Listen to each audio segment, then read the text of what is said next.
Lo más delicado e interesante de las muletillas es que son palabras que uno usa de forma inconsciente. Porque, por ejemplo, si yo utilizo deliberadamente una palabra como cierto en Antioquia, para generar cercanía, lo utilizo como lubricante social, a mí me sucede, yo soy pastuso y mi mamá es paisa. Yo digo, tan bonito eso, mamá, ¿no es cierto? Y ella sabe además que yo no hablo así porque pues, claramente ella sabe que los pastusos no decimos eso. Es un guiño. En ese momento el no cierto, que en muchos casos puede ser visto como una muletilla, tiene una intencionalidad. Luego allí en sí misma no es una muletilla. Pero si cada medio segundo... Es la cuestión de la intencionalidad, que no se nos vaya accidentalmente. Para los que no son colombianos, las regiones aquí como en todo país se clasifican. Pastusos están hacia la parte de Colombia, hacia la parte sur, y entonces una ciudad que se llama Pasto, los llaman pastusos. Paisas están como en el centro de Colombia, también ambos tienen en común la montaña. Yo también soy montañera, como digo, nacida en la montaña, pero en otra zona de mi país.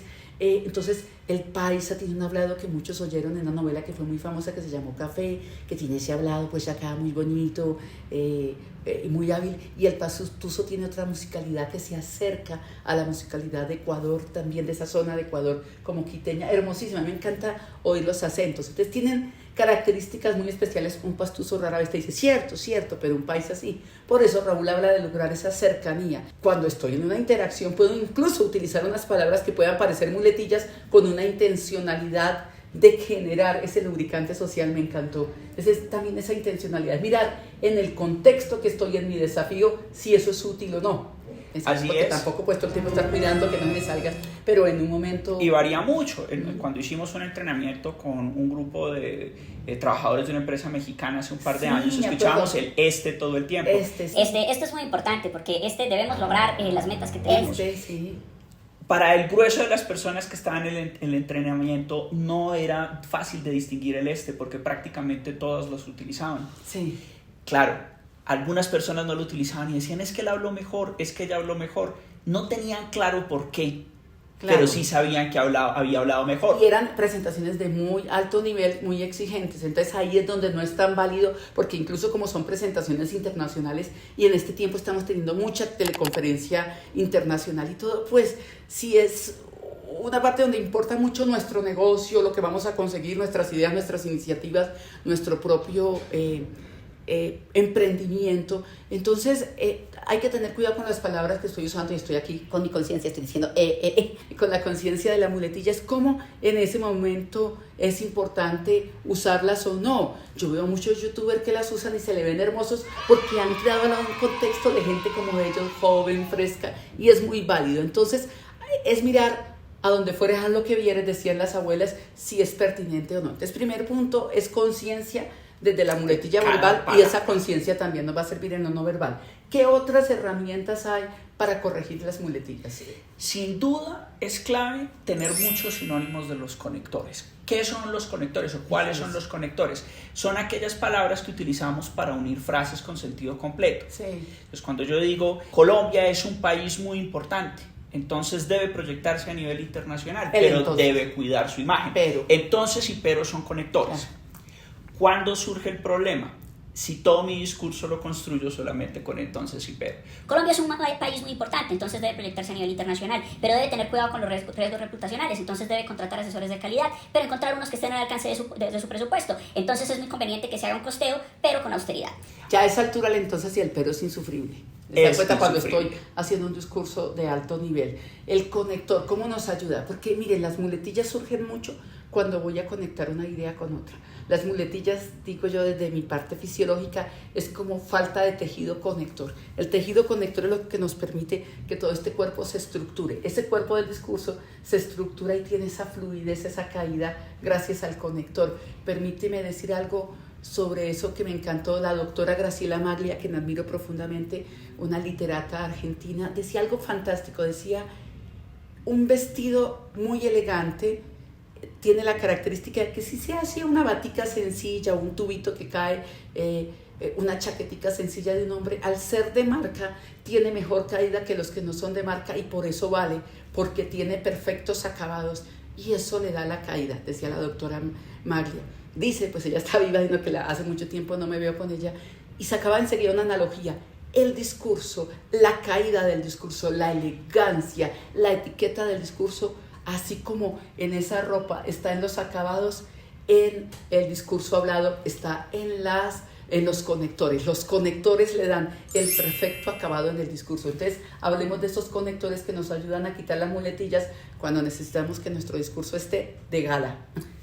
Tomemos el ejemplo de entonces.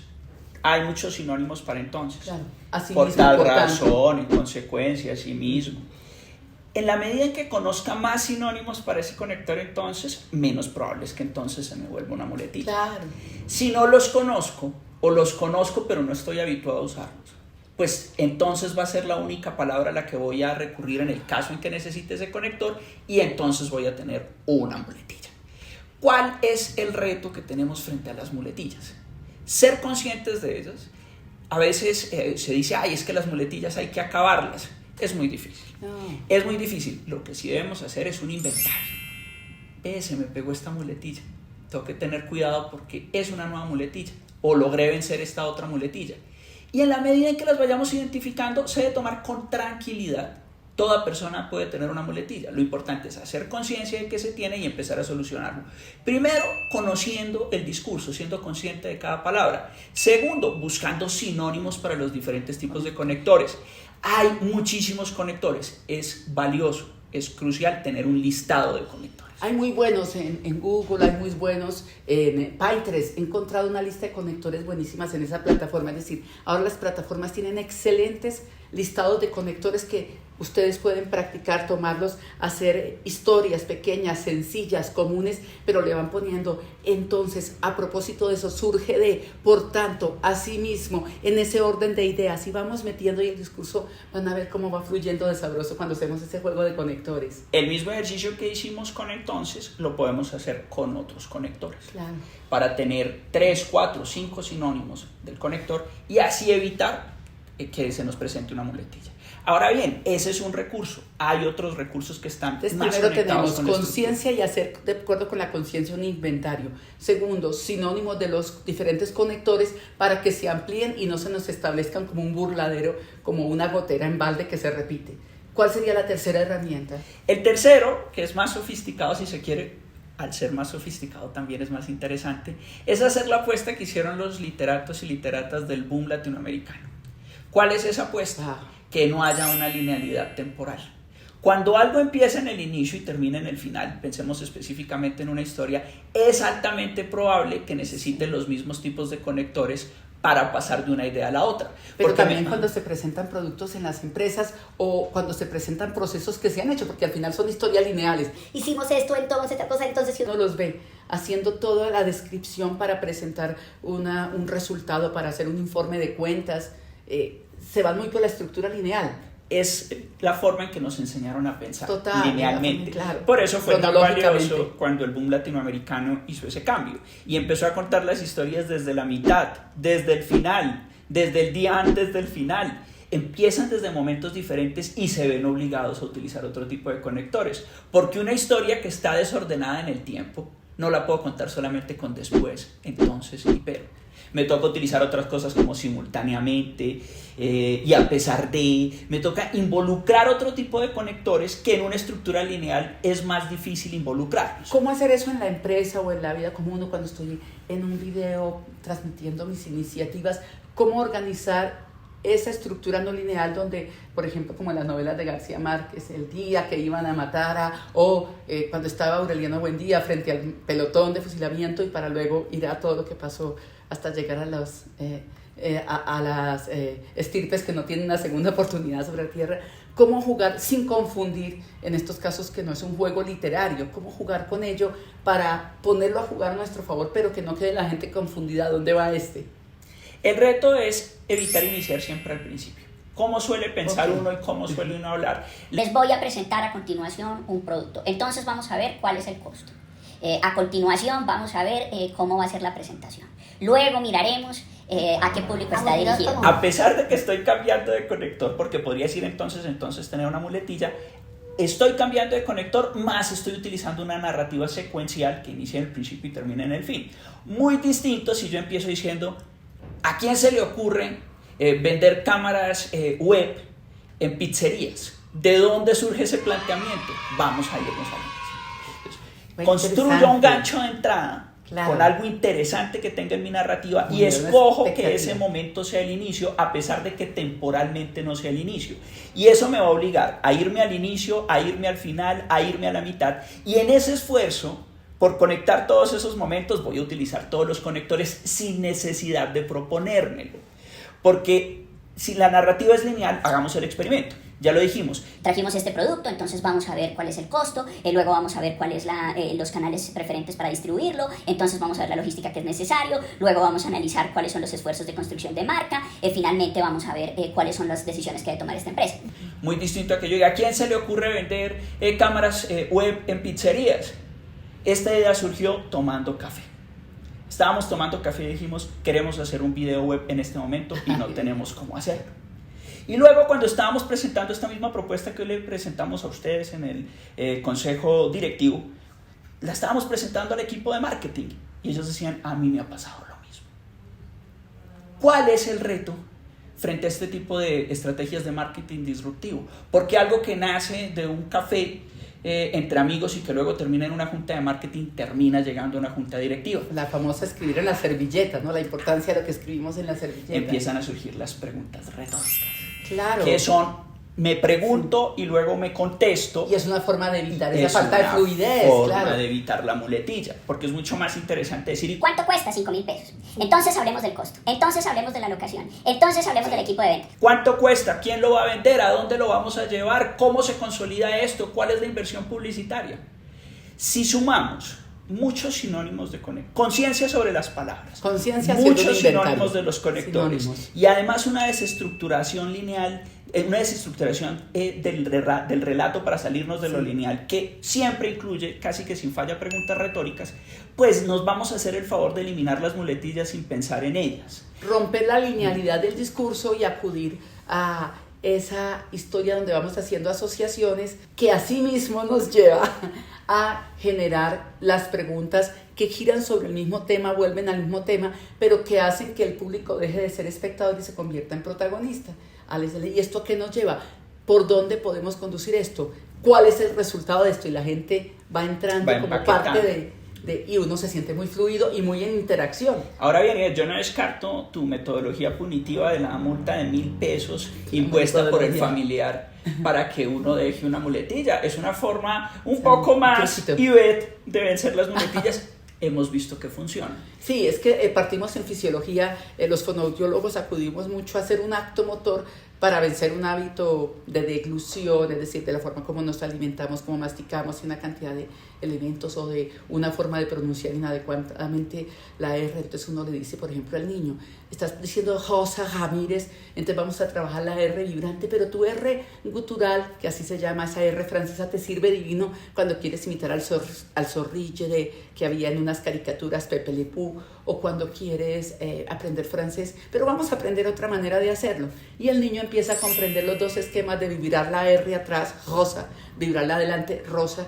Y entonces cuando el niño se equivoca, se hace un acto motor como hacer que levante algo, le muestra uno algo, y él, al ver ese acto motor, su cerebro le queda más fácil que decir, corrige. Entonces yo puse un acto que él dice que es punitivo. Le digo aquí a los ejecutivos. Es una pizca de conductismo. Una pizca de conductismo, medio Skinner, acá medio Paulo, pero ¿qué les digo? Cada vez que digan una muletilla, para que ustedes tomen conciencia, díganle a su secretaria, díganle a su compañero de trabajo, díganle a su familiar que eche una monedita en una alcancía. Usted debe echarla, es decir, usted dijo, tiene la muletilla digamos, y cada vez que vea que está usando inútilmente el digamos, ha de echar una moneda en una alcancía. Le duele el bolsillo, pero hace un acto motor, en nada la ha corregido. Y les digo, cuando reúnan suficiente dinero, no usen monedas de alta denominación, pequeñas. Cuando reúnan el dinero, celebren que las muletillas se están yendo. Con ese dinero se van a comer pizza, o se van a comer algo sabroso, una cerveza, como acto de la conciencia de muletillas y la erradicación de muletillas. Es muy chévere, es muy fácil. Aunque, ojo, una advertencia ahora que mencionas específicamente al equipo de trabajo. Hay muletillas que son colectivas, que son corporativas. Sí, así como hay muletillas de regiones, hay muletillas de empresas, hay muletillas de grupos de trabajo, hay muletillas de facultades en las universidades. Sí. Yo me di cuenta que los fonoaudiólogos en mi época tendíamos a... La muletilla era a nivel de... A nivel del área de la voz, a nivel... y el área la usábamos hasta para hablar del amor. Sí, Si, a nivel del si corazón. tenemos la capacidad de analizarnos entre nosotros y nosotras, si tenemos esa disposición, podemos sacar a la luz esas muletillas grupales que están allí como una amenaza. De pronto el coequipero o la coequipera ni se va a dar cuenta de la muletilla porque también la tiene. Sí. Necesitamos ver nuestros videos, escuchar esos audios que podamos tomar. Y aquí hay algo que es crucial. Es crucial que dejemos algo que se ha vuelto muy común en nuestra cultura latinoamericana, que es el lenguaje suplicante. En el lenguaje suplicante siempre hay muletillas, porque entonces uno tiene susto. Entonces sería posible que de pronto, no sé, si no hay problema, me diera un permisito para salir, ¿sí? Normalmente cuando uno confunde el respeto, la amabilidad, la empatía con la sumisión o el servilismo, que uno puede confundirlo en el lenguaje así no lo esté confundiendo en el corazón. Y afuera las personas pueden empezar a leer esa amabilidad como servilismo. ¿Cuál es el reto que tenemos frente a esto? Tenemos la obligación de ser muy conscientes de cuándo estamos cayendo en el lenguaje suplicante, porque en ese momento en que estamos en el lenguaje suplicante es donde más se presentan muletillas, porque la muletilla sale cuando uno necesita ese apoyo, cuando uno necesita ese algo que supla la debilidad o la fragilidad que uno está experimentando en ese momento. Como ese momento de súplica, hay otros momentos en el discurso en que uno está frágil. Y en esos momentos en que uno está frágil, porque alguien le habló feo, porque uno se dio cuenta que dejó una olla en el horno, porque no pagó el recibo de la luz, en ese momento en que surgen esos diálogos internos que son cuestión de otro video y que seguramente Ivette nos va a explicar en detalle, pues es altamente probable que surjan las muletillas. Mientras más presencia tengamos, y recuerden que presencia viene de estar presente, mientras más estemos en el aquí y en el ahora, y menos caigamos en momentos de súplica o en momentos de diálogo interno, pues en ese momento vamos a estar más blindados y blindadas frente a las muletillas, porque vamos a estar presentes y muy conscientes de cada palabra que usemos. Miren la conciencia de las muletillas y conciencia de ese momento, estar ahí y ahora, conciencia de tener esa presencia en el aquí y en el ahora, de lo importante que es mi reto y no puedo estar pensando en la salsa boloñesa que no preparé, sino en el aquí y en el ahora, esas dos conciencias e inventario. Segundo, entonces, miren, me pegó el entonces. Segundo, tener la conciencia de los conectores, practicar con los conectores para lograr fluidez entre una idea y otra y romper la estructura lineal predecible. Dentro de esa conciencia de las muletillas, caer en cuenta cuando además de esa estructura lineal tengo un lenguaje suplicante, una actitud suplicante, como si tuviera que pedir permiso hasta para respirar, y porque ese lenguaje suplicante está plagado de muletillas que nos quitan toda posibilidad de lograr una comunicación de muy alto nivel, ¿verdad? Un vocabulario rico nos va a ayudar. Sí. Ser metidos, ser soperos, no para criticar a las otras personas, no para hacerlas sentir mal, sino porque es altamente probable que esa persona que se parece a mí tenga vicios parecidos a los míos. Estar muy pendientes de qué pasa en nuestro entorno, leer mucho, contar con muchos sinónimos, anotar palabras oír nuevas. Buenos videos y buenos audios, buenos podcasts de gente muy fluida, nos va alimentando no solamente el vocabulario, sino la facilidad para hilar esas ideas y generar buenos conectores. Por eso, la próxima vez que escuche un audio o que vea un video de una intervención que usted haya hecho, tenga generosidad a la hora de escucharse. No se trata tampoco de ponerse a sufrir porque tiene una muletilla. Nos dan muletillas. Es parte de la vida. ¿Cuál es la parte crucial? Que tengamos la capacidad de detectarlas, que invirtamos el tiempo necesario para derrotarlas, estas muletillas que son verbales, encontrar los sinónimos, utilizar las estructuras narrativas que nos sirven, y también con las muletillas que son no verbales, tener ese juicio para detectarlas. Exactamente. Hoy hemos estado hablando de las muletillas verbales. Próximo video vamos a tocar el tema de las muletillas no verbales, que también las hay. Muchísimas gracias por estar con nosotros.